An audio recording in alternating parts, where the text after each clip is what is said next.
Hello, everyone. Thank you for being here, attending our presentation. In this occasion, we are gonna discuss about data protection by design and by default. My name is Ana Lemus, and together with my colleague Jaime Armendariz, we are gonna be discussing about this topic. And we both are data protection manager associate for MDT. Thank you, Ana. And this is the agenda for today. We are going to talk about the data protection by design and by default. We're going to start with the scope, and then we are going to analyze the Article 25 of the GDPR, making a difference between data protection by design and data protection by default. We are going to talk about implementing the principles of the GDPR into the data protection by default, and then we are going to see some examples of implementing data protection by design and by default, and some examples in another legislations. After that, we are going to talk about enforcement and some recommendations. Okay, let's start. What is the scope for data protection by design and by default in the GDPR? In the GDPR, in the Article 25, it ordered to have data protection by design and by default to all the controllers, no matter the size of the company and no matter the size of the data processing. And if you are another type of processor or vendor supplier, it's recommended to follow all the recommendations at data protection by design and by default in order to comply with GDPR. In which time? During all the processing cycle. It's okay. It's important to know that data protection by design and data protection by default doesn't mean the same, although they are complementary concepts. So it's important to differentiate between each of one of them. By design, let's put a little example. Imagine that you are building a house. After you finish the building, you suddenly realize that you need electricity, but the house is already built. So you need to start putting cables and trying to get electricity. And after that, you suddenly realize that you need water too. It seems impossible, right? It's the same with the data processing. When you start a processing activity, you must embed it from the beginning of your operations. It must be inside of your operations. So Article 25 tells you that you need to have technicals and organizational measures and security measures in all your data processing. These measures can go from the use of advanced technical solutions to the basic training of your personnel. You have to see data protection in every step of your processing activities. So it's obligation of the controller to verify the appropriateness of the measures in the particular processing in question. It's data protection by design is made to implement the data protection principles in an effective manner and protecting the data subjects' rights and freedom. You have to have this always in mind. The heart of the concept of data protection by design is effectiveness. It is of no use having data protection measures, technical measures, organizational measures, if you don't have any kind of effectiveness. It's a loss of time. And last, controllers must be able to demonstrate that the principles have been maintained and the data protection by design has been pursued. There is some elements that you have to take in account when you are talking about data protection by design. You must have in account the state of the art of your technicals and organizational and security measures. It must be always the last one, the newest one, the state of the art. The cost of implementation, it must be adequate to your processing activities. It can't be excessive or too expensive if it's not adequate to your processing activities. You have to take in account the nature, the scope, the context, and the purpose of your processings. And you have to know the risk of varying likelihood and severity for rights and freedoms of natural persons posed by the processing. And by last, you have to take in account two times aspect at the time of determination of the means of the processing and the time of the processing itself. Talking about data protection by default means that you have data protection, you must have data protection as a default setting. Always, every action of your company must be in automatic, decided to seek data protection. And the dimension is the minimization of the processing. It means that by default, only personal data which are necessary for each specific process of the processing is going to be processed. You have to take into account the amount of personal data collected, the extent of the processing, the period of the storage, and the accessibility.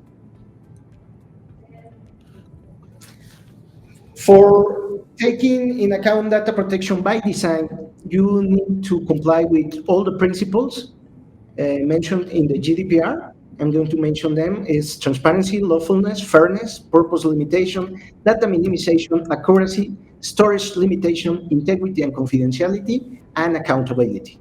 We are going to talk about each one. Anna, please. Yeah, sure. Before explaining transparency principle, I would like to invite our audience to make questions.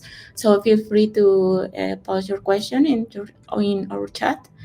And well, also now about transparency, we're gonna be discussing briefly the elements that constitute every each principle, and in the case of transparency, the elements is clarity, semantics, accessibility, contextual relevance, universal, comprehensible, multi-channel, and layer. In general, trying to summarize all these elements is that you have to, when in the intention to communicate with the data subject in what about the processing activities, and it's important you to be very clear to transmit the information in the correct way and time, and use the proper words or phrases uh, intended to get this meaning that you want to transmit, and not to and there is not a misunderstanding. So this is about also that has to be available, accessible, and in different levels or in different so, and different channels also. And the following, please.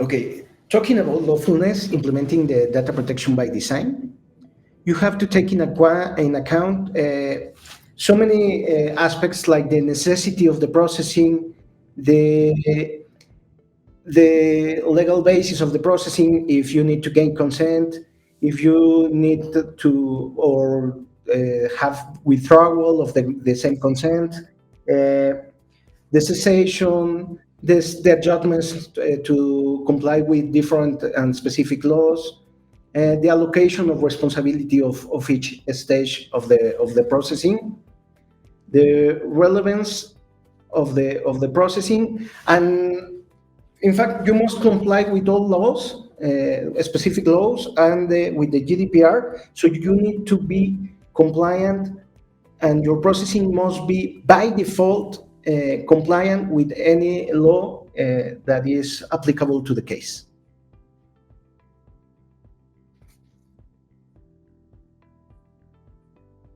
In general, that means that personal data should not be processed in a way that is unjustifiable detrimental, unlawful, discriminatory, unexpected, or misleading to the data subject.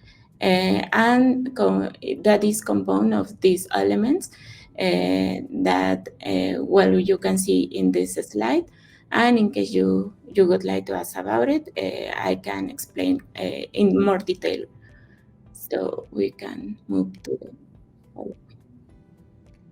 About purpose limitation, it's very important to only process the information needed for your objectives. So this limitation, this purpose must be predetermined. It must be specific. It must be oriented to that purpose. It must be necessary. It must be compatible with your purposes. You have to limit further processing of your information. You may take in account the limitations of reuse of that data, and you must be reviewing all the time that purposes. Concerning to the data minimization principle, this is the main idea of this is that you have to collect and process only, well, the controller, as we have to remember that this obligation is for controller, have only to take that amount of data that is relevant for the purpose that you try to get in with this processing activity.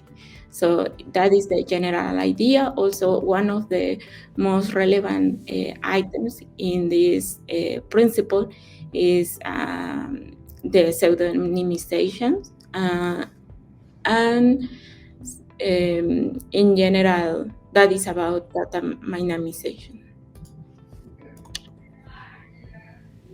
Before continuing, I want to remind you that if you have any question, you can put it in the chat. About the accuracy principle, well, we must have clearly our data source. It must be according to the processing that you are doing. You must acquire your data from the right perspective. You have to be the degree of accuracy of your data. This accuracy must be measurable. It must be verifiable. You have to ensure the access to the right of erasure and rectification. You have to avoid the error propagation. You must be able to take care of any access to the information that you have in your organization. You must pursue the continued accuracy. All the information must be up to date, and you have to have all your data designed in an accurate way. Concerning the storage limitation, we have to remember that is a controller who had determined what data and length of storage is necessary for the purpose. So the important thing here is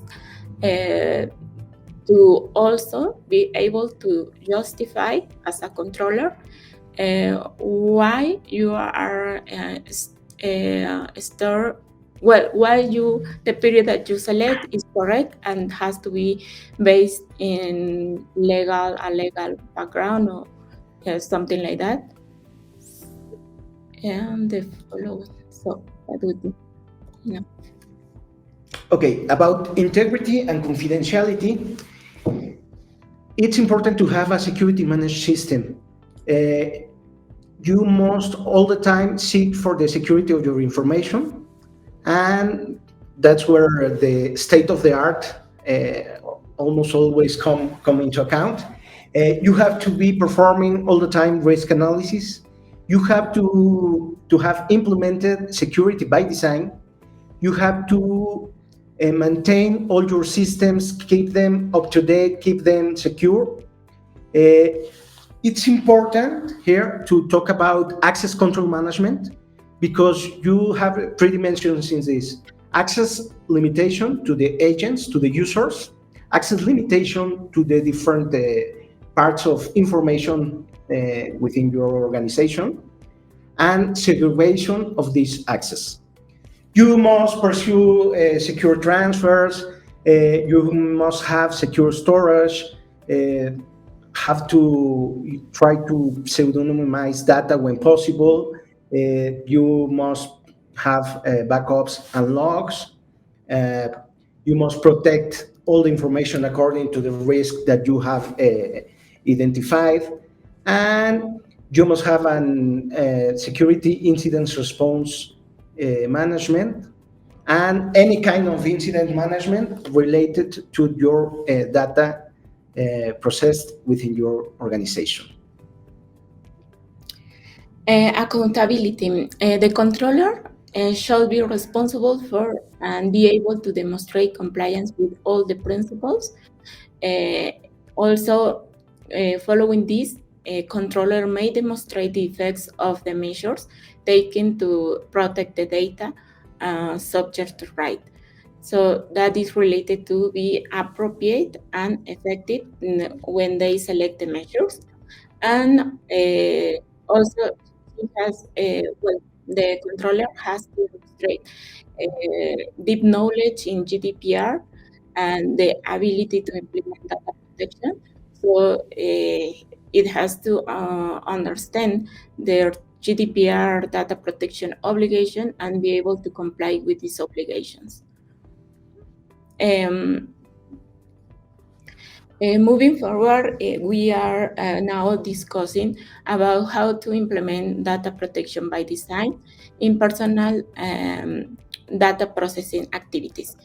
Due to the relevance of this that has into the planification of any personal data process, it has become a legal requirement, not just for GDPR, also for DP data protection laws existing worldwide.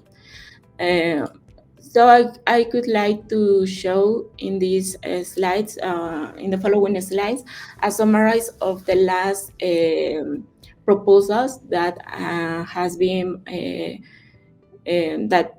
posted about this. So in the first example, we have the organization Privacy by Design, that it was a guide that was, well, they show and they propose this how to implement data protection by design, considering different fields, as we have to know that has to be proper, considering the level of your company, the field of application. So in this case, they are gonna proposing different suggestions about how to implement in 9 areas. That was since 2012, and we have to remember that in the last EDPP guideline about data privacy by design in October 2020, the elements that you have to base this implementation is to take into account, and well, we already discussed this before with my colleague Jaime, but I want to say that it becomes also very relevant. And one of the proposal also, it was done in the Little Blue Book. In this, they propose 4 strategies, but they divide for oriented in the processing of data by themselves, and the other 4 is oriented by process. In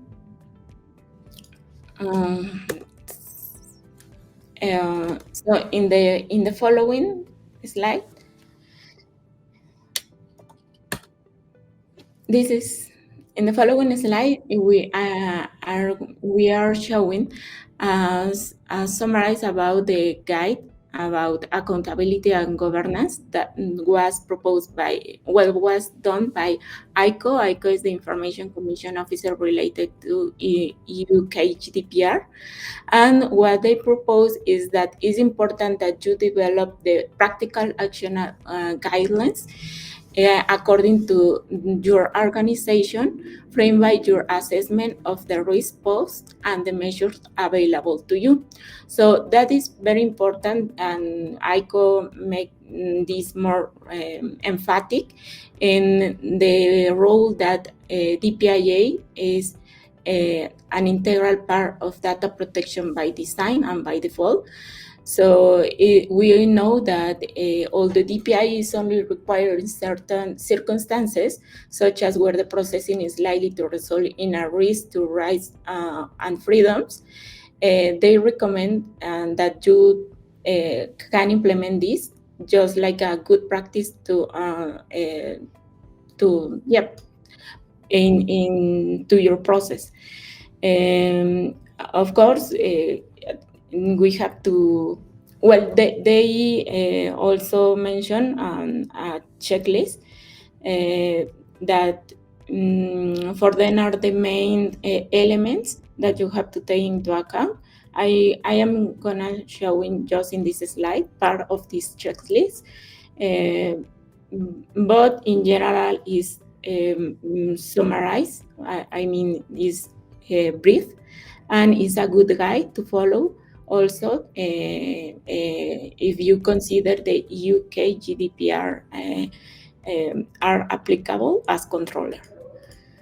Uh, uh, so due to the data protection by design has a broad application in different fields, and one of the most important or more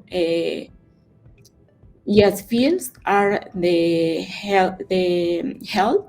So because in this field you are gonna take also sensitive information from the data from the subject, sorry, and is I'm gonna show you just an example that in when they carry out, for example, a controller that is carrying out a clinical trial using virtual healthcare visits. If we suppose this example, we have to know that we have to define what would be the media that they are gonna use, if this by message, by text, by video conferencing. Uh, so this is a good tool to get information. However, it's concerning that depends on technologies, communication, infrastructure, remote environments.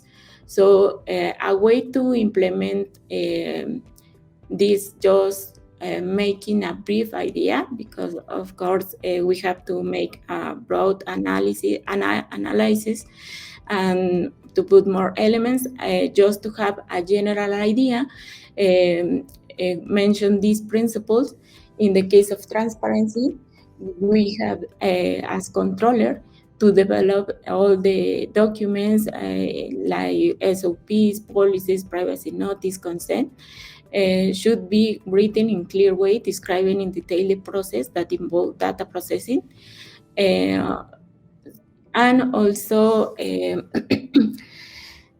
has to demonstrate that the data that you are going to collect will have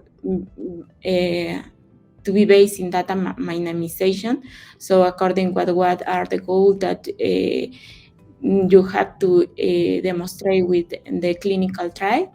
You have to demonstrate also the relevance that you are taking any specific data, all the classification of data you have to justify, and the purpose of that, also to see the data collected is related with only the purpose of achieving the goal.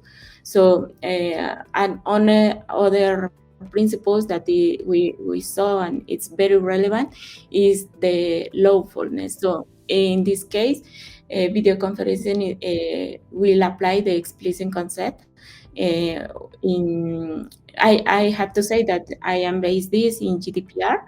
So the ICA has to include, in addition to the participation in the clinical study, the explicit consent related to if the subject accepts to participate in this kind of visit, and it has to be also to follow DP laws of the country where clinical trial and where data processing take place.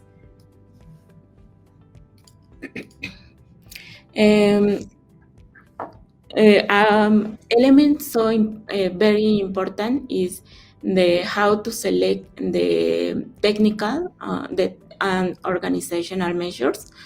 So in those cases can be applied software that is, or in the case of video conferencing, as we saw in the ICF, that we have to ask to the data subject if agree with the controller keep the image of him, of her, or, or the voice, or if he. So all these options has to be available, and in case that the data subject don't want to the image or even the voice is recorded storage, there you have to select one of these technical organization measures. It could be to use the software that dissolve image and sounds, protecting the anonymization of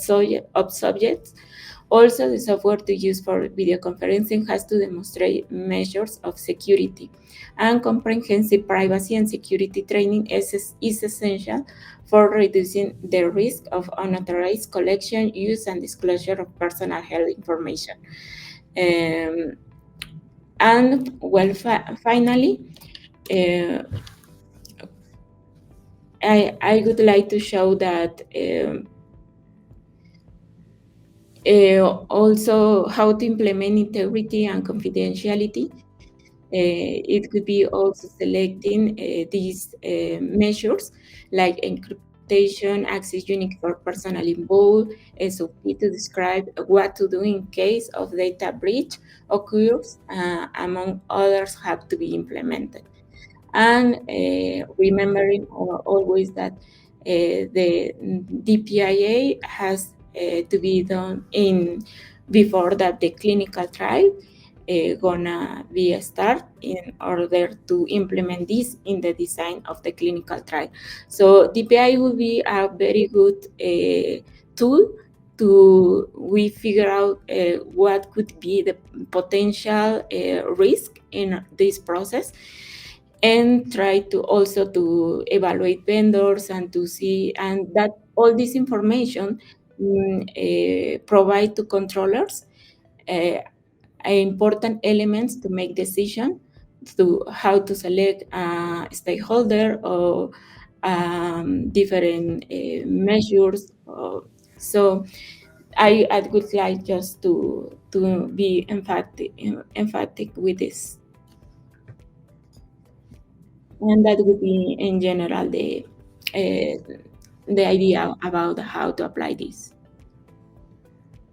About enforcement, all supervisory authorities may assess compliance and issue warnings, reprimands, orders to comply with data subjects' rights limitation, or ban the processing or emitting administrative fines, etc.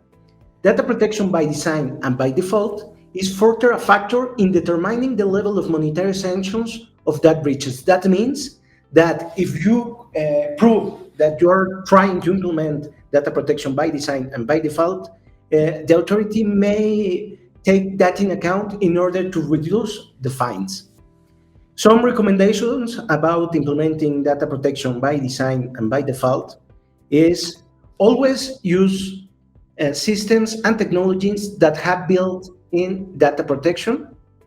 Uh, all the design of your products and your services should facilitate your controllers or the data processing controllers needs.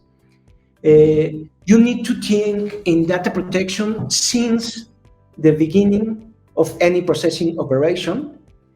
Uh, you need to encourage the active involvement of your DPO in data protection by design and by default integration. It's recommended always to get certified. Try to give special attention to vulnerable groups and special protection through their data processing. And remember that you, as a controller, are always accountable for the lack of implementation. You must, as we told you before, always try to ensure the state of the art. Try to be always auditing and enforcing your processors and vendors. Use always privacy and changing technologies. Always try to do early risk assessment. Start even with the small processing. Um, Look for any adherence or certification to any code of conduct in order to guarantee a good processing of your data. Uh, you can always partner with a good track record, or if you have any doubt, ask to the data protection authorities about any vendor. Always try to be updated with DPS guidance, ADPB guidance, and code of conduct, and always try to get professional help and advice.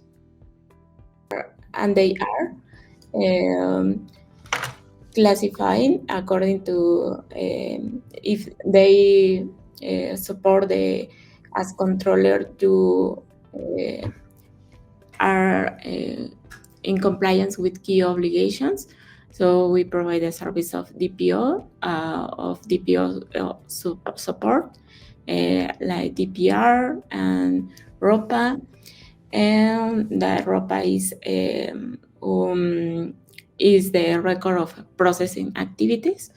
So we have a system specialist to take care about this, and we have to remember that this is an obligation also in GDPR, in UK GDPR, and the assessment. I'm gonna show in this what kind of assessment we take care, also trainings. And DPO documents and review and other. And soon we are going to be providing and expanding also the services.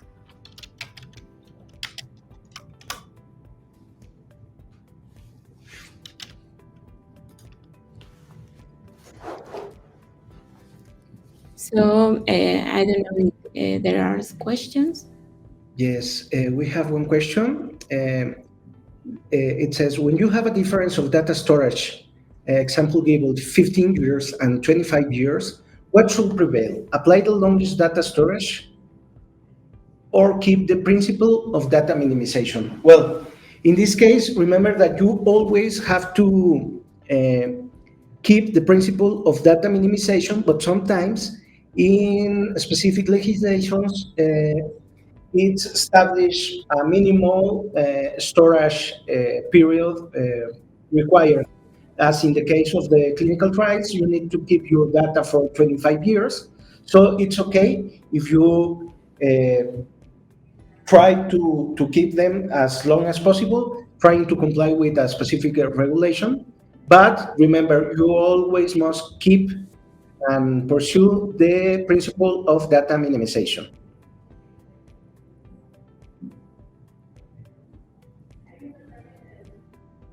It seems that there is another question.